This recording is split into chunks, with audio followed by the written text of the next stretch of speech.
Hello, this is Professor Brown-Sederberg, and I'd like to demonstrate nested loops. I'm going to do so using the daily numbers game of the Massachusetts State Lottery. And that's a game you bet what four numbers will be generated at random by the Lottery Commission each day. Those digits are single digits, 0 through 9 inclusive. Now, what we're going to do is we're going to generate for each of 30 days four randomly generated single digits, 0 through 9 inclusive, and print them to the screen. So you see here I have the start of that program. We are going to be generating random numbers, so certainly I've imported java.util.random, and the program is named DemoNestedLoopsNumbersGame. Here's our main method, and I've gone ahead and declared this int called digit. It has no value assigned to it yet, and I have declared and created an instance of the class random called RNG, and we'll use that to generate those random numbers. Now we're going to generate four numbers each day for 30 days. And so we're going to have two loops, one nested inside the other. Both of those loops will be for loops, and I'm using for loops because I know how many times I want to go through each one of them.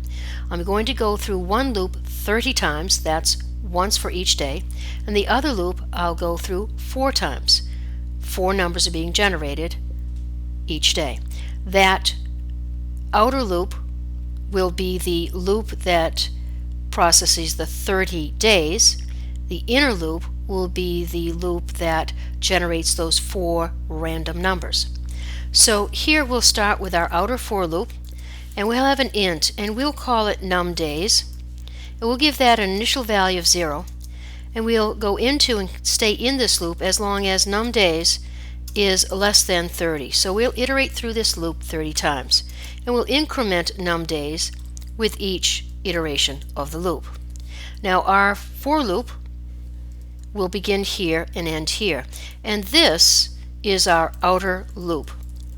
It will control the number of days. We'll iterate through this 30 times. Now you'll note that I put this comment in to tell me that this is the curly bracket that matches this, the end of the outer loop, and I suggest you use curly brackets when you're dealing with nested loops, because it's very, very easy to get lost, to lose which bracket matches to which one, and that can be really rather difficult to go back and trace. So put some comments in, save yourself some time later on. So if that's our outer loop, our inner loop is going to be the loop that generates those 4 numbers. And so this will also be a for loop, and I'll have an int that I'll call numNums, and we'll give it an initial value of 0. And then we'll go into and stay in this loop as long as numNums is less than 4. So we'll go into and stay in this loop as long as numNums is less than 4. So when numNums is 0, 1, 2, and 3, we'll iterate through this loop. And of course we'll increment numNums with each iteration. Now my inner for loop will begin here, and it will end here.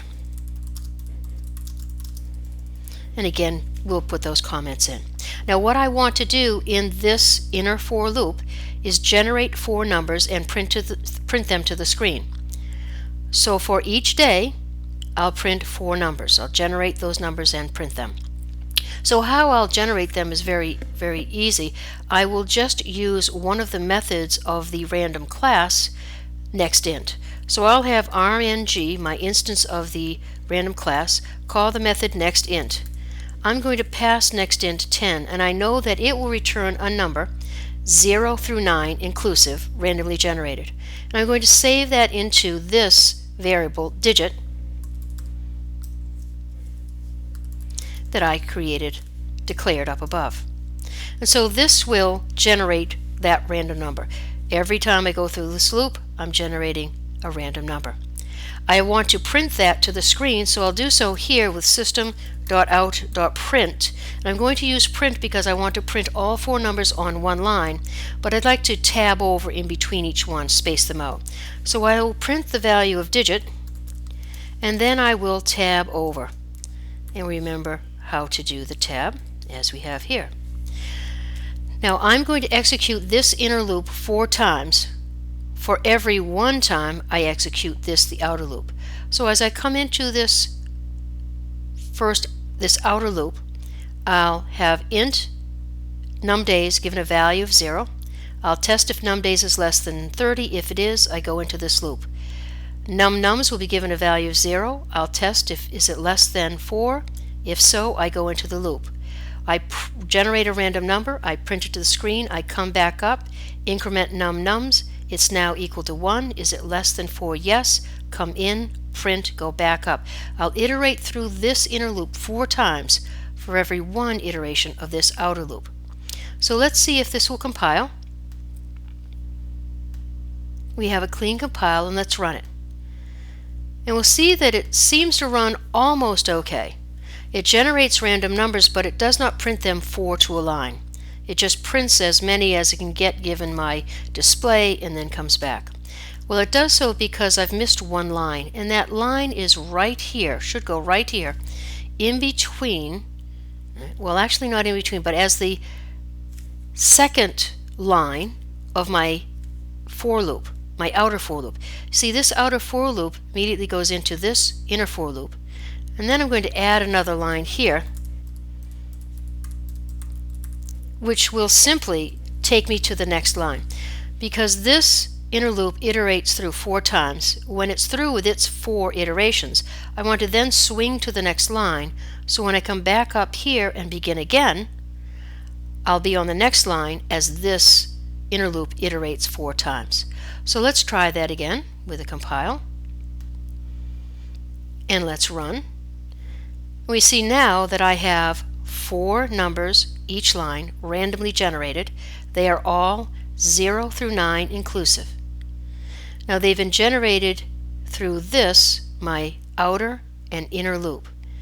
My outer loop executes 30 times. For each one of those executions, this inner loop executes 4 times, iterates through 4 times.